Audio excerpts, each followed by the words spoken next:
It had been snowing all night in Helsinki. Thick white sheets blanketed every rooftop, muffling the sounds of the city as if it were holding its breath. From the window of our small flat in Kallio, I watched the flakes fall, swirling softly against the glass like they had something to hide. I was making oat porridge for breakfast when Lilia, my 6-year-old daughter, ran into the kitchen in her favorite penguin pajamas. Her cheeks were flushed from sleep, her hair a tangled crown of soft blonde waves. "Mummy, can I go to Uncle Pettery's today?" I froze. The spoon hovered in midair. Petteri Laakso was my late husband's younger brother. He had always been charming in that slippery, too smooth way. After my husband Eero died in a construction accident 2 years ago, Petteri began spending more time around us. He said he wanted to help. He brought firewood, fixed our leaky tap, watched Lilia when I had to take double shifts at the hospital. People told me I was lucky to have family nearby. But I never really trusted Petteri. It was in the way he smiled when he thought no one was looking. Too tight. Too knowing. Still, I nodded and stirred the porridge. "Just for a few hours," I said. "And you stay in the warm. No playing outside today." She grinned. "Promise." At 11, Petteri arrived in his blue van, wearing that long navy coat he always wore, the one with the broken button at the collar. He kissed me on the cheek, too close to my mouth, and said, "Aino, you look tired. You need rest. I'll keep her safe." Something cold moved through my chest. But I smiled, because smiling was easier than explaining why I didn't want her to go. That was the last time I saw Lilia happy. That evening, when I came to pick her up, everything felt wrong. Petteri opened the door with that same slick smile, but there was sweat on his brow.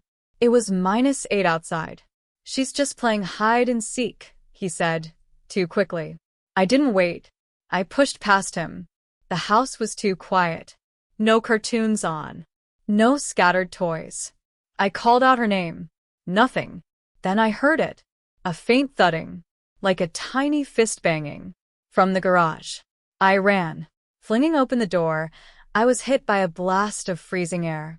And there, inside the old industrial freezer at the back, was my daughter. Her lips were blue, her tiny fists red and raw from banging. She had urinated on herself, but she was alive. Petteri's voice behind me said, "She was lying, Aino. She made up stories about me. She had to learn."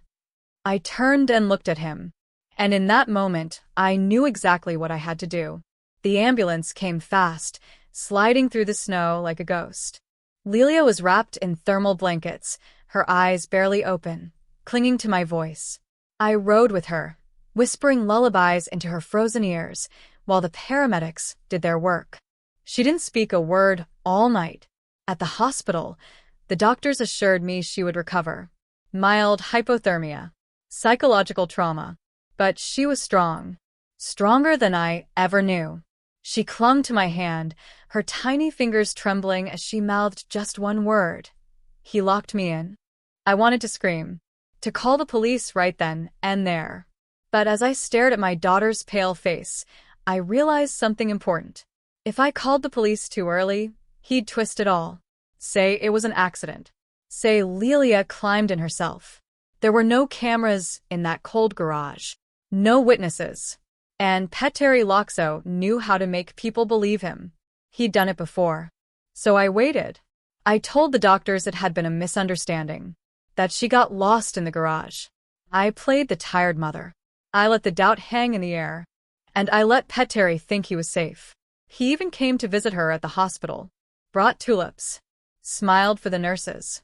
Told Lilia he was sorry she scared him. Not the other way round. Lilia didn't look at him. When he left, I followed him out. "Thank you," I said, "for being there." His eyes narrowed for a second, suspicious. But then that familiar smug grin crept back in. Family looks after family, Aino. He walked away confident, arrogant, untouchable. That night, I pulled out Eero's old laptop. The one Petteri had used a few times after Eero's funeral. I remembered he logged into something that day, some site he didn't want me to see. I didn't sleep. I dug. I guessed passwords. I followed clues. emails, hidden folders. And what I found made my skin crawl. There were pictures. Not just of Lelia. Of other children. Neighbors' kids. Strange angles. Playground photos. Unsettling notes. It wasn't just abuse. It was obsession. Petteri had kept records. He thought he was careful, but he had no idea how much I remembered. How much I noticed. I copied everything onto a flash drive and placed it in a small wooden box. Then I wrote a note and slid it under the lid. If anything happens to me, bring this to the police. I handed the box to my friend Lisa at work the next morning. She raised an eyebrow. What is it? Something for just in case, I said. Don't open it unless I don't come back. She laughed, unsure if I was joking. I wasn't. That evening, I told Petteri I forgave him. I invited him over for coffee. And he came. Because monsters never believe you're strong enough to fight back. He arrived exactly at 6. The same coat. That same broken button. Petteri walked into my flat like nothing had happened. Like he hadn't nearly killed a child days earlier. Thanks for inviting me, he said, brushing snow off his sleeves. I was worried you were still upset. I forced a smile and gestured to the small kitchen table where 2 mugs of steaming coffee waited. Upset, I said. We're family, he grinned. Exactly. I watched him carefully. Every twitch, every sip, every pause. I noticed how he glanced at the hallway where Lilia's bedroom was. He didn't ask about her. He didn't apologize.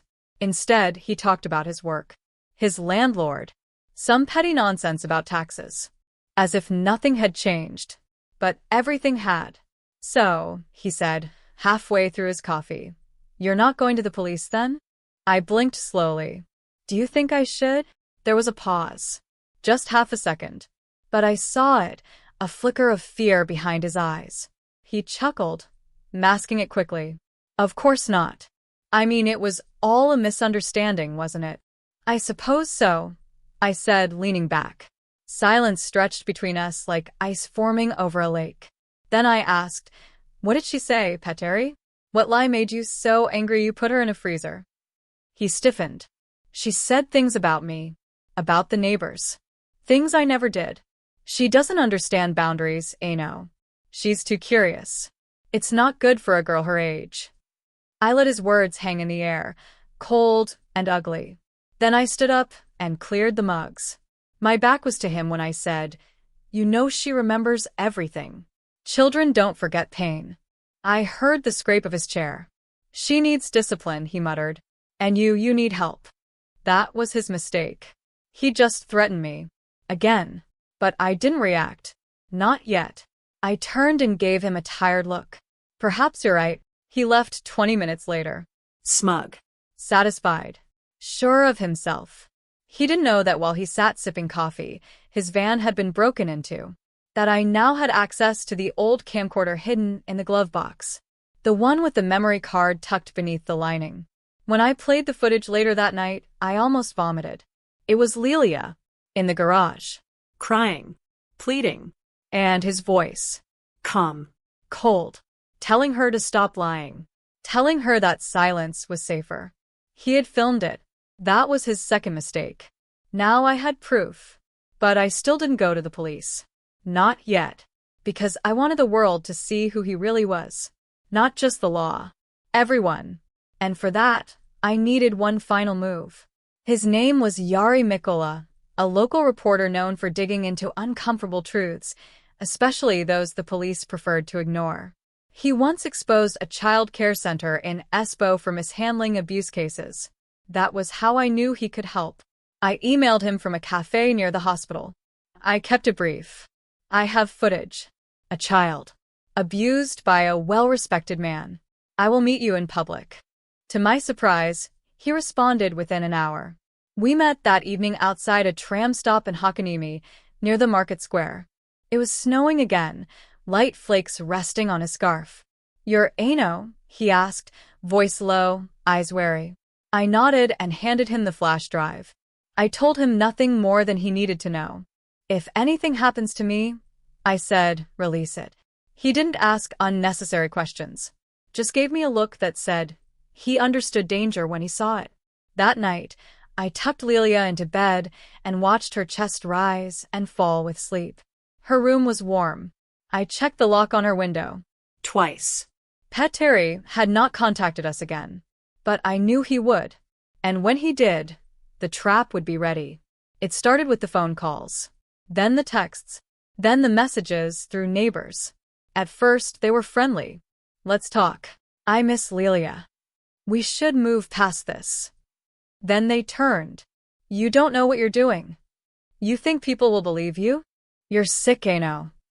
I said nothing. I saved every message. Sent them to Yari. Then, 3 days later, I received a call from my employer.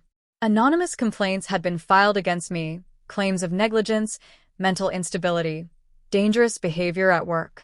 Pet Terry was trying to break me down, piece by piece. He even sent flowers to my doorstep. Red tulips. Like before. Only this time, a single word was written on the card. Silent. It chilled me more than the snow ever could. That night, I packed a small suitcase. I took Lelia to a friend's house across the city and told her we were going on a little holiday. Somewhere warm and safe. She didn't ask questions. She just said, "Will he find us?" I kissed her forehead and whispered, "Not this time." I had just returned to the flat when I heard it. A knock on the door.